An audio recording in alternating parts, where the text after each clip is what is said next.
علی بھائی اگلا سوال ہے اور یہ آخری سوال ہے۔ آپ نے ایک مجلس میں یہ حدیث بیان کی تھی کہ سب سے پہلے قیامت کے دن نبی صلی اللہ صلی علیہ اللہ وآلہ علیہ وآلہ وسلم کو وسلم۔ قبر مبارک سے نکالا جائے گا، جبکہ دوسری مجلس میں ایک اور حدیث بیان کی کہ قیامت والے دن حضرت موسیٰ علیہ السلام نبی صلی اللہ علیہ وآلہ وسلم سے پہلے ہی عرش کا پایہ تھامے کھڑے ہوں گے۔ ان دونوں احادیث میں تطبیق کیسے کی جائے گی؟ پلیز وضاحت فرما دیں۔ یہ مشکل سوال ہے جی، میں نے ابھی تک تو کہیں پہ اس کا سلوشن نہیں دیکھا کہ اس کو کسی نے ایڈریس کیا ہو، کہ بخاری مسلم دونوں میں حدیث ہے، نبی علیہ السلام کے ایک صحابی تھے، ان کا ایک یہودی سے جھگڑا ہو گیا اس بات کے اوپر کہ اس یہودی نے لین دین کے دوران کہہ دیا کہ اس اللہ کی قسم جس نے موسیٰ علیہ السلام کو تمام جہان والوں پر فضیلت دی، کوئی شک نہیں ہے بنی اسرائیل کو تمام جہان والوں پہ فضیلت دی تھی، وَأَنِّي فَضَّلْتُكُمْ عَلَى الْعَالَمِينَ، لیکن اپنے زمانے کے لیے۔ تو اس صحابی نے کہہ دیا کہ اللہ تعالیٰ نے نبی صلی اللہ علیہ وآلہ وسلم کو تمام جہان والوں پہ فضیلت دی ہے، وہ بھی اپنی جگہ درست تھا۔ وہ تھوڑی سی تلخ کلامی ہوئی تو اس صحابی نے تھپڑ رسید کر دیا یہودی کے، وہ شکایت لے کے حضور علیہ السلام کے پاس آ گیا کہ یہ آپ کے صحابی نے میرے ساتھ یہ کیا ہے۔ تو نبی علیہ السلام نے ان کو پھر ڈانٹا اور آپ فرمایا مجھے کسی نبی پہ اس طریقے سے فضیلت نہ دو کہ کسی کی تنقیص کرنا مقصد ہو، اور پھر الفاظ ہیں مجھے یونس پہ بھی فضیلت مت دو جن پہ اللہ کا عطاب بھی تھا۔ پھر دعا مانگی انہوں نے، لا الہ الا انت سبحانک انی کنت من الظالمین، سورہ انبیاء میں آیا، سورہ صافات میں آیا، اگر یونس ان الفاظ سے ہمیں نہ پکارتے تو پھر جس دن مردے نکلیں گے نا قبروں سے اسی دن ہی پھر مچھلی کے پیٹ سے نکلتے۔ یہ تو اللہ نے ان کو معاف کیا، گناہ نہیں ہم کہیں گے لغزش کے اوپر یا اجتہادی خطا۔ تو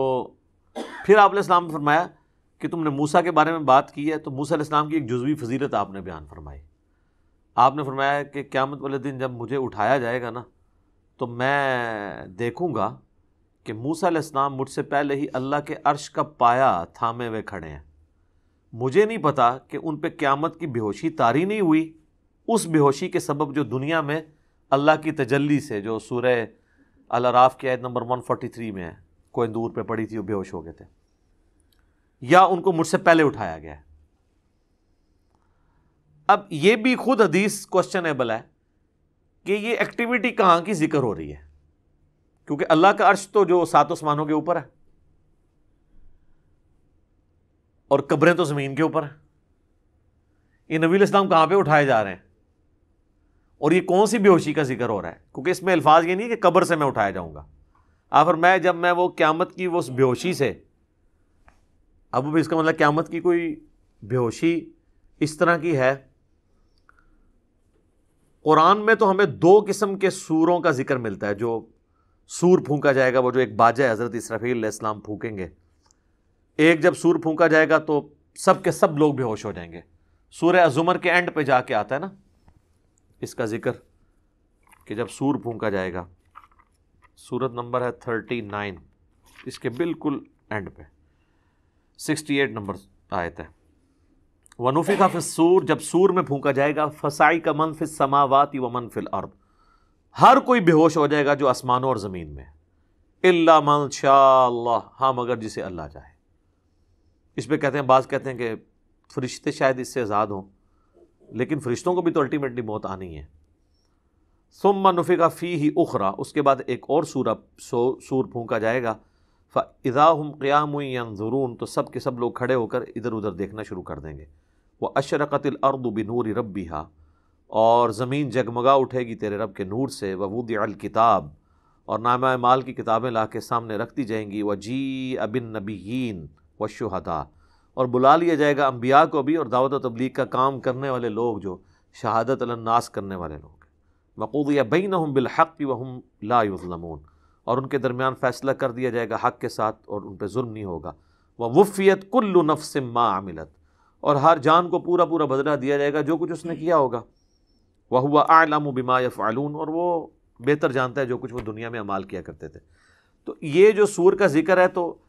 وہ جو باجا پھونکا جائے گا، ایک باجا وہ ہے جس کے بعد اللہ تعالیٰ فرما رہا ہے کہ سب زمین و آسمان میں بے ہوش ہو جائیں گے سوائے ان کے کہ جن کو اللہ نہیں چاہے گا۔ اور اگر یہ اس نفقے کا ذکر ہو رہا ہے اور اس کے بعد اٹھائے جانے کا، تو اب دنیا پہ تو اللہ کے عرش کا پایہ نہیں ہے، تو 7 آسمانوں کے اوپر ہے اور اس کو تھامے ہوئے کھڑے ہیں، تو عین ممکن ہے یہ عالم ارواح کی بات ہو رہی ہو کہ وہاں پر، یعنی یہ جب سور پھونکا جائے گا نا، تو جو لوگ زمین کے اندر ہیں نا وہ بھی سارے بے ہوش ہو جائیں گے، اور جو اپنی قبروں میں عالم برزخ میں ہیں یا علیین میں ہیں، سجین میں ہیں، وہ بھی سارے بے ہوش ہو جائیں گے۔ اور یہ مطلب زیادہ یعنی قرین قیاس لگتا ہے،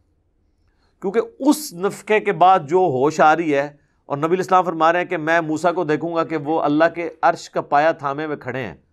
تو ظاہر نبی الاسلام تو زمین کی قبر سے نکل رہے ہیں اور وہ تو 7 آسمانوں کے اوپر ہیں۔ تو اب یہ ایک متشابہ چیزیں واللہ عالم۔ بال وہ جو دوسری حدیث ہے نا مسلم شریف کی، کہ قیامت والے دن سب سے پہلے مجھے قبر سے نکالا جائے گا، سب سے پہلے میں شفاعت کروں گا، اور سب سے پہلے میری شفاعت قبول کی جائے گی، 3 الفاظ ہیں۔ اس حدیث کو اگر بنیاد مانے اور وہ والا مطلب لیا جائے تو پھر تو یہ حدیث منسوخ مانی جائے گی۔ ہو سکتا ہے اس وقت تک نبی علیہ السلام کو اللہ تعالیٰ نے نہ بتایا ہو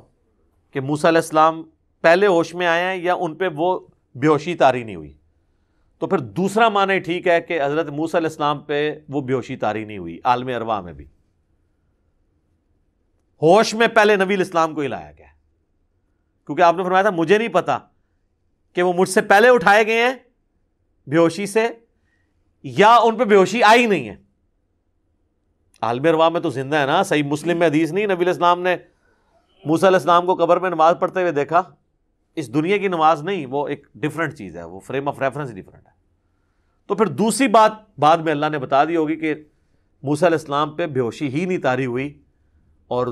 یہ والی حدیث تطبیق اس طرح بنے گی، یہ حدیث بالکل ٹھیک ہے کہ سب سے پہلے حضور کو ہی اٹھایا جائے گا۔ اس حدیث میں یہ پورشن منسوخ تصور کیا جائے گا، حضور نے فرمایا مجھے نہیں پتا کہ وہ مجھ سے پہلے اٹھائے گئے یا ان پہ بے ہوشی نہیں طاری ہوئی، تو جب دوسری حدیث بیان کر دی اللہ نے بتا دیا ہوگا کہ بھی آپ کو ہی پہلے اٹھایا جائے گا، ان پہ بے ہوشی نہیں طاری ہوئی، تو یہ تطبیق اس کی بنے گی۔ تو یہ میں نے کوشش کی ہے کہ اس کا ایک آپٹیمل سولوشن آپ کے سامنے رکھا جائے۔ باقی اس طرح کی جو متشابہ چیزیں ان پہ اینڈ پہ ہم یہی کہیں گے واللہ اعلم، سب اللہ تعالیٰ بہتر جاننے والا ہے۔ بہرحال یہ فٹ ان بیٹھتا ہے یہ چیز، اور حضور نے اس میں بھی دیکھیں راستہ چھوڑ دیا تھا، آپ نے فرمایا مجھے نہیں پتا کہ مجھ سے پہلے ان کو اٹھایا گیا یا بے ہوشی طاری نہیں ہوئی، اور یہاں آپ کہہ رہے ہیں مجھے پہلے اٹھایا جائے گا۔ مراد یہ ہے کہ پھر وہ بے ہوشی والی بات ٹھیک ہے کہ ان کو دنیا میں اللہ کی تجلی سے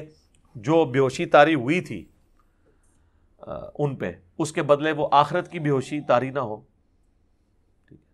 بعض لوگ تو کہتے ہیں یہ جو سور ہے یہ بھی 3 دفعہ پھونکا جائے گا، تو مختلف اقوال ملتے ہیں۔ الٹیمیٹلی یہ جو مسلم کی حدیث ہے نا، سب سے پہلے حضور علیہ السلام کو نکالا جائے گا، اس میں کوئی شک نہیں ہے۔ بخاری میں ایک اور حدیث ہے کہ سب سے پہلے انبیاء کرام کو قبروں سے نکالا جائے گا، اور سب سے پہلے لباس حضرت ابراہیم کو پہنایا جائے گا۔ اور بخاری مسلم میں حدیث ہے جب نبی علیہ السلام نے فرمایا نا کہ اور عورتیں مرد سب کے سب بالکل ننگی حالت میں قبروں سے نکلیں گے، تو سیدہ عائشہ نے کہا کہ یا رسول اللہ بالکل ننگے ہوں گے تو وہ ایک دوسرے کو دیکھ رہے ہوں گے، تو حضور نے فرمایا عائشہ وہ دن ہی بہت سخت ہے، وہ اس سے زیادہ سخت ہے کہ کوئی یہ دیکھنا شروع کر دے، اوتے پائے جی ہاتھ پیر پہ ہونے نے، ٹھیک ہے نا جی، اللہ معافی دے۔ بخاری مسلم میں حدیث ہے کوئی اپنے گھٹنوں تک پسینے میں ڈبکیاں کھا رہا ہوگا، کوئی جو ہے وہ اپنے سینے تک، اور کوئی سر تک، ٹھیک ہے نا۔ ادھر تو حالت ہی کوئی نہیں ہونی، ادھر ہاتھ پاؤں پڑ جاتے ہیں، اور ادھر بھی آپ یہ دیکھ سکتے ہیں کہیں پہ خود کش حملہ ہو جائے، کہیں پہ بم پھٹ جائے، تو وہاں کسی کو اس چیز کی ہوش ہوتی ہے؟ کس طرح جسم کے لوتھڑے سب لوگ اپنے چکروں میں۔ آپ کبھی یہ فوجیوں سے پوچھیں،